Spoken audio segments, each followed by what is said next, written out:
विश्वकर्मा साहब जो कि सामाजिक कार्यकर्ता है तथा श्रेष्ठ गीतकार भी है।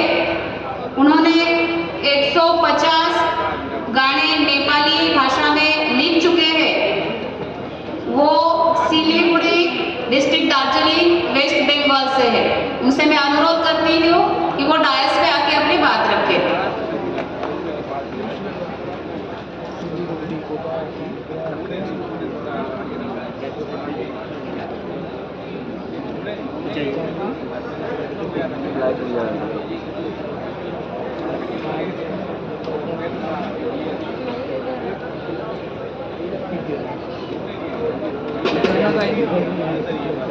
आदरणीय मंच में उपस्थित डॉक्टर विलास खरस साहब और विभिन्न प्रांतों से आए हुए अतिथिगण, मैं सिलीगुड़ी से आया हूँ। सभी को ये आश्चर्य होगा कि सिलीगुड़ी नेपाल में है। ये नेपाल में नहीं है, भारत का पश्चिम बंगाल स्टेट का सिलीगुड़ी एक कॉरिडोर है, नेक कॉरिडोर। ये बांग्लादेश, भूटान, नेपाल का सीमाना के यहाँ पे खड़ी है। और मैं आज आप लोगों के सामने में जो खड़ा हुआ हूँ, मेरा जलपाईगुड़ी का कार्यकर्ता इस सरकार से रमेन मलिक जी, उन्होंने मुझे आज यहाँ आने का मौका दिया। और यहाँ आने के बाद में मैंने एक अनुभव किया। मैंने 1963 से गीत लिखना शुरू किया, लेकिन मुझे वो अवसर नहीं मिला था। तो 1986-87 में जाकर के नेपाली चलचित्र मायालु में श्री फिल्म का निर्देशक शंभु प्रधान और म्यूजिक डायरेक्टर रंजित गजबे ने ये मौका दिया। तो उस टाइम में जब ये आशा भोसले जी ने रिकॉर्डिंग कर रही थी तो मैं वहाँ एक बार हुआ था। कलाकार सिंसेटिव होता है, रोते हैं। तो वो एक अवसर था खुशी का। और आज यहाँ पे मेरा बिरादरी का जितना भी शोषित, दलित, पीड़ित जमा हुए हैं, उनका यहाँ पे ये जो मंच में आने का और बोलने का जो मौका है, ये मेरा दूसरा खुशी का दिन है। मैं काशीराम जी से भी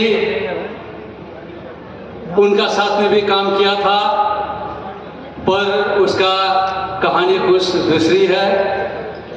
फिर भी मैं थोड़ा हिंट्स देना चाहता हूँ। यहाँ पे जितना भी माता बहनें हैं और पुरुष इकट्ठा हुए हैं, हम लोग राजनीतिक करते हैं, सामाजिक काम करते हैं, कुछ भी करें, लेकिन कम से कम अपना माता श्री और पिता श्री को सम्मान करना चाहिए। कम से कम अपना एक बेटा बीमार पड़ता है तो कम से कम माता जी को उनको मुलाकात करने का मौका देना चाहिए। मेरा इशारा कहाँ पर है आप लोग समझ गए होंगे। और दूसरी बात है कि ये जो नेपाल का अभी अभी आपने सुना, नेपाल और भारत में ये जो नेपाली भाषी गोरखा लोग रहते हैं, हम लोग का कल्चर, संस्कार, संस्कृति, भाषा एक ही है। फिर भी हम लोग भारत में जो रहते हैं, भारत में रहते हुए हम लोग 3 जाति का विशेष करके कामी, दवाई, सारकी बोल के होता है, ये शुल्कास में पढ़ते हैं। और हम लोग युग युग से दमन होकर आए हुए हैं। जब से भारत में डॉक्टर अंबेडकर जी ने संविधान हमारा भारत में दिया है, तब से हम लोग भी बोलने का और आगे आने का हम लोग को मौका मिल गया।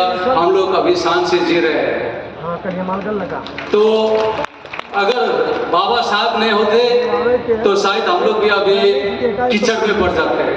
तो फिर भी हम लोग का एक समस्या है, भारत में कम से कम हम लोग 1 करोड़ 30 लाख भारतीय नेपाली भाषी गोरखा लोग रहते हैं। आप लोग को तो रहने के लिए कुछ न कुछ व्यवस्था है, लेकिन हम लोग का उधर में ना हम लोग का कोई स्टेट है, ना कोई हम लोग को भारतीय बोल करके अप्रूवल करने मांगता है।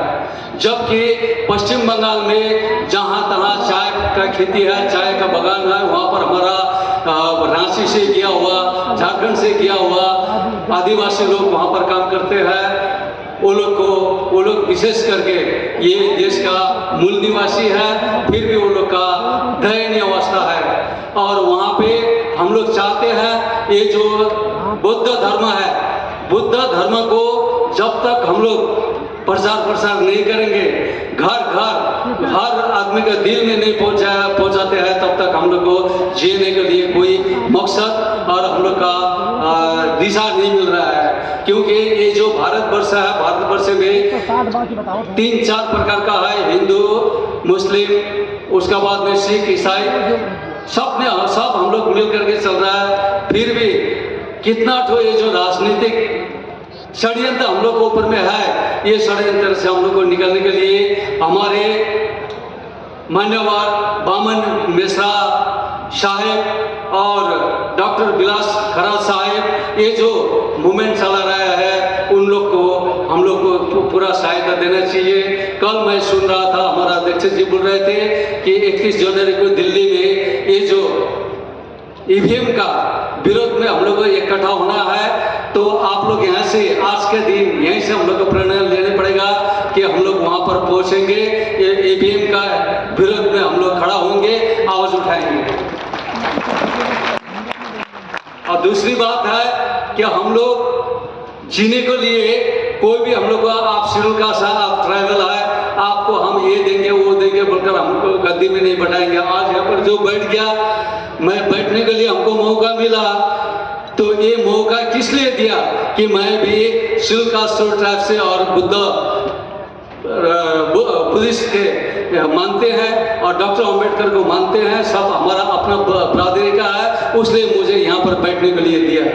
अगर ये ब्राह्मणवाद होता या कोई दूसरा जाति का यहाँ पर होता कुछ बड़ा सम्मेलन, तो मुझे आगे भी बैठने के लिए मौका नहीं होता। ये आप लोग भी जानते हैं, मैं भी जानता हूँ। इसलिए हम लोग को प्रणय करना है कि हर समय हम लोग आगे रहने के लिए, कोई भी जाति हो, कोई भी धर्मी हो, उसको हम लोग को जितना युग युग तक प्रताड़ित करके रखा, एकदम दलित शोषण करके रखा, हम लोग को खुद को उठना चाहिए। खुद नहीं उठेगा तो कोई भी हम लोग को उठाने वाला नहीं है। और एक तो बात यहाँ से बोलना चाहता हूँ कि सिलीगुड़ी में या भारत का कोई भी जगह में कोई भी पुराण होता है, कोई महात्मा लोग पुराण सुनाते हैं 10 दिन 12 दिन के लिए, तो वो लोग कांटेक्ट करता है 10 लाख 12 लाख रुपए का। उसके बाद में वहाँ पे जितना भक्त लोग जमा होता है, वो लोग से भी पॉकेट चिंता किया जाता है। तो हम लोग का यहाँ पर वो नहीं है। यहाँ पर ना हम काल जब से आया है, यहाँ पर कोई चंदा नहीं है, कुछ नहीं है, जो हम लोग एंट्री फी दिया हुई है। दूसरा बात है कि हम लोग का ये 40वां और 13वां राष्ट्रीय अधिवेशन है। जब हमारा 14वां और 41वां राष्ट्रीय अधिवेशन होगा, जैसे हिंदू लोग पुराण के लिए तो 2 वर्ष 3 वर्ष तक माटी का हाड़ी में पैसा जमा करके ले जा करके वो पंडित लोग को देता है, तो हम लोग क्या करेंगे, हम लोग घर जाएंगे, मैं घर जाऊंगा, मैं आप लोग को उधार दे रहा हूँ, आप लोग क्या करते हैं हमको समझ में नहीं आता, मैं निर्देशन करने वाला कोई नहीं हूँ। तो मैं घर जाने के बाद में मैं प्रणय करूँगा कि एक हाड़ी बड़ा खरीदूंगा, उसका बाद में जितना भी हमारा दैनिक खर्च से बचता है उसको हाड़ी में दूंगा, और जो पैसा जमा होता है एक 40वां अधिवेशन और 14वां अधिवेशन में ला करके मैं दे दूंगा। इतना ही नहीं, मैं जहाँ पे रहता हूँ जितना भी शेड्यूल कास्ट शेड्यूल ट्राइब है, सबको बामसेप का नाम से एक हाड़ी खरीद के वो लोग का घर में दे दूंगा, और वो लोग को जमा करके हम लोग का यहाँ अधिवेशन जब होगा वो पैसा यहाँ पर आएगा। ये मैं जानता हूँ।